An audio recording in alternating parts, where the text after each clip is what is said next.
Hey guys, Frank here and welcome to another short tip in our series, How Did I Shoot This One? And today it's not really about the lighting setup, it's about something else.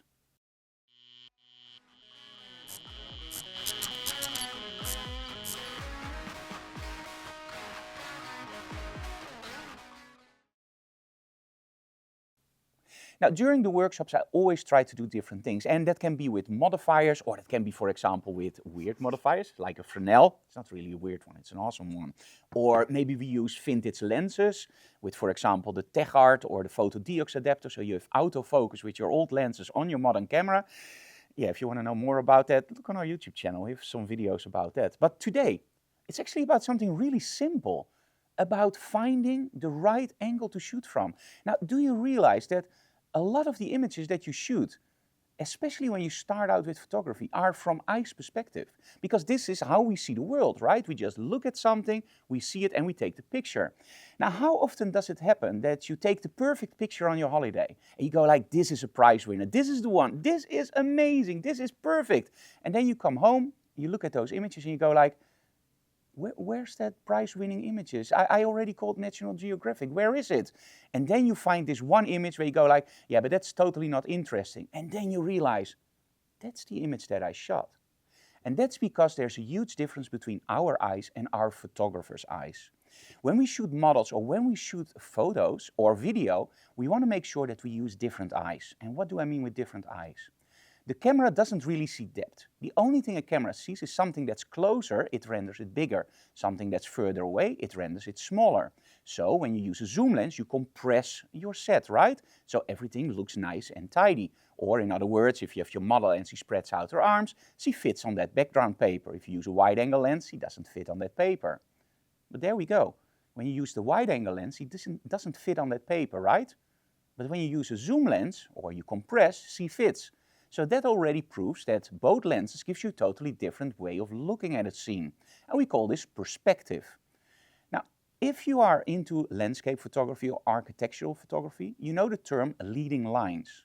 Now, leading lines are the lines that lead the viewer into the image or towards your subject. Now, when we use this in combination with a wide-angle lens and model photography, we can get some amazing shots. Like for example, in this workshop, so the image we're talking about today, it's a very simple setup. We're using one of our click backdrops, already a little bit of 3D, and we're using just a very simple prop and something on the floor. The trick is, however, how do I position my model, but also where do I shoot from?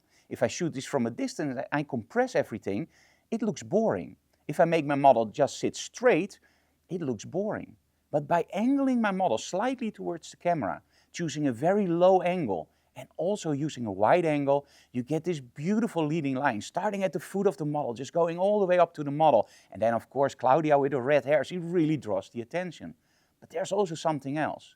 When we look at how we read and write, we read from the left bottom to the right, from the left top to the right bottom.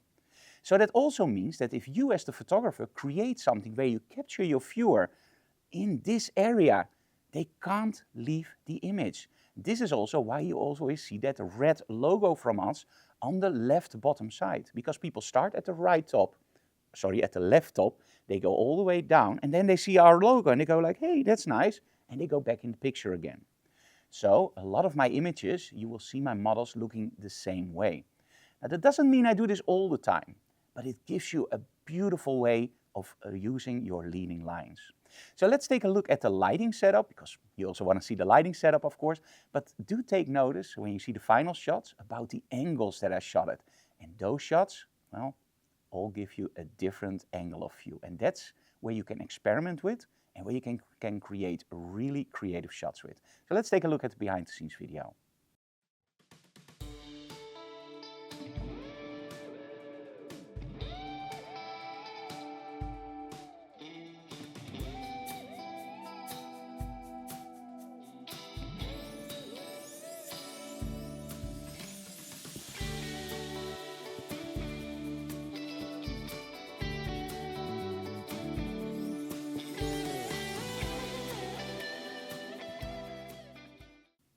As you can see, a pretty simple lighting setup, Pretty simple prop, but by choosing the right angle and using your leading lines, you can create something interesting. And this works for product photography, landscape photography, architectural, and of course model photography. It actually goes for all photography, painting and drawing and everything. Use those leading lines and use the distortion of your wide angle lens. As a photographer, we have that tool, so use it. Thank you so very much for watching, guys. If you have any questions, leave them in the comments below. Hit the like and bell notification button, of course, but most of all, tell other people about our channel so we can grow. See you again next time. Bye, guys.